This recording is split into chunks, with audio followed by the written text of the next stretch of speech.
Hey you guys, it's Tiffany.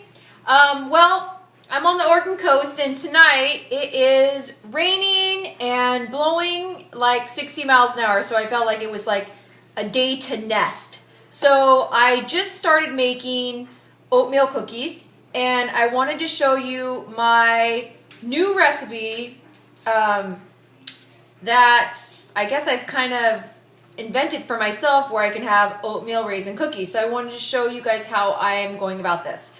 I'm using everything in my food processor and my sweetener is going to be medjool dates. So I'm going to show you so far what I have in my food processor is 8 medjool dates. So what I did is I took 8 medjool dates, I processed them on the food processor so they became almost like a paste, and then I took 1 cup of oatmeal. And I made myself oat flour.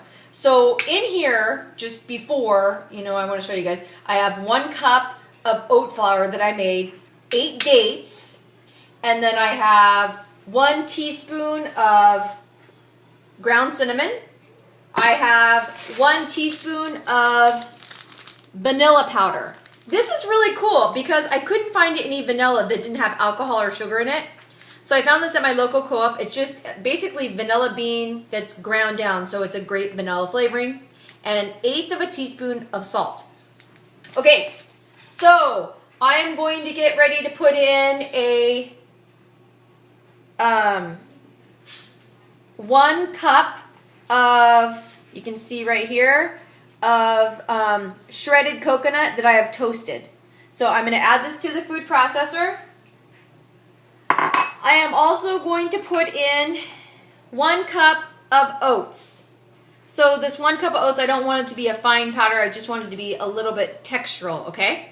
So 1 cup of oats. I forgot I have to put my coconut oil melt real fast. Hi! While my coconut oil is melting, I'm going to add the oats. I'm gonna add 1 cup of pecans. You could use walnuts as well, but I'm going to do this. I'm not going to do this yet because I want it to be a little bit chunky. And then I also have about 1/2 cup of raisins. So I'm going to go ahead and start processing this slowly, real fast, and then I'm going to add the coconut oil to it, and then process all this, and then we'll bake it at 375. So you want to have your oven preheated at 375. Before I do this, I'm going to show you guys just some of my ingredients so you guys can see exactly what I'm using. So I'm going to turn the camera around. So I use this coconut oil. It's just organic coconut oil from Costco. I'm sorry, my camera's medjool dates.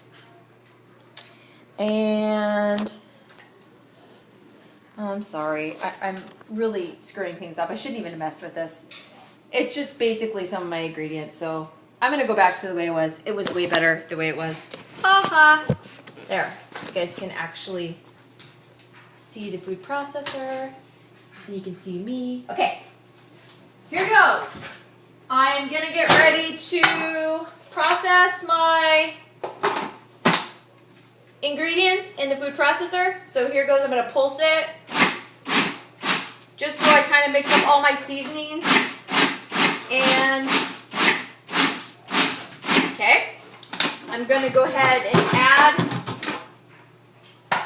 So it's kind of almost lumpy, you guys. I mean, you can kind of see like it's almost kind of like a lumpy texture.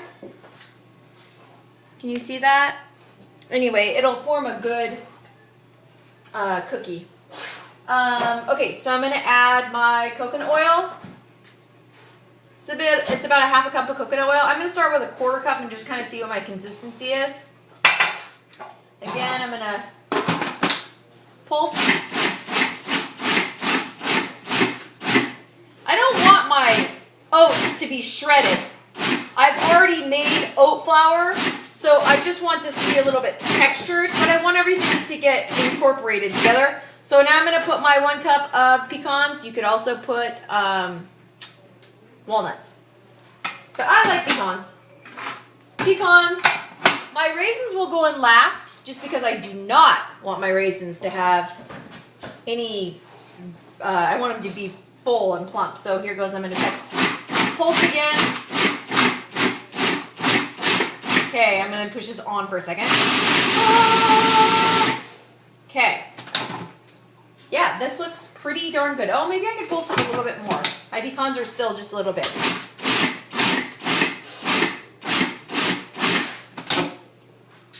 This looks about perfect. If you can roll this into a cookie shape and it stays, like you can see that this basically is going to stay into a shape, you're good.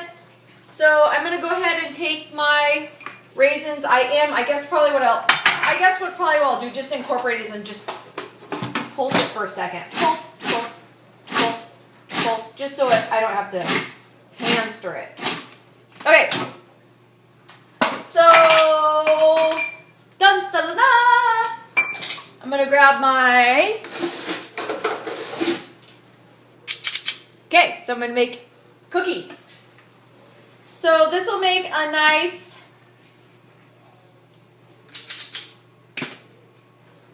round cookie. I am so excited about this. My mom really loves to bake, and she, just to be nice, she's tried to start making me cookies and things just because she knows I like cookies and she felt bad for me. So she kind of started inventing recipes. She just made me some banana muffins, and and they were awesome. So I think I might have to do that on one of my next things. She used chia seeds a lot instead of egg. She mixes it with water, and that is her combiner. But I just wanted to show you guys this. I don't know how to take them out of the oven on the video. So I think that that's basically going to show you guys the recipe, but I'm going to reiterate it one more time. So we have a total of 2 cups of oats, just oatmeal. 1 cup of the oats I put in my food processor to make oat powder or oat flour, okay? And I did 8 medjool dates, 8 big medjool dates. That is my overall sweetener of this. I did 1 cup of shredded coconut. I did on the cooktop. I didn't add oil, but I just pan fried it so that a dry roast. So it got like a brownish texture just to have a better flavor. 1 cup of pecans. I did a 1 teaspoon cinnamon, 1 teaspoon vanilla powder, 1/8 of a teaspoon salt, and about 1/2 of a cup of coconut oil. That's it. So I blended it all in here, and I'm going to bake it at 375, and I will have oatmeal cookies that are vegan. No butter. We're using coconut oil in place of that. No sugar. We're using medjool dates in place of that. And no eggs. We are just basically using the medjool date, same thing, as kind of a binder. So you can also use chia seeds if you wanted to, but I've had these cookies before. They're really good. I hope you guys check them out, and I hope you love the recipe. Okay, see ya. Bye.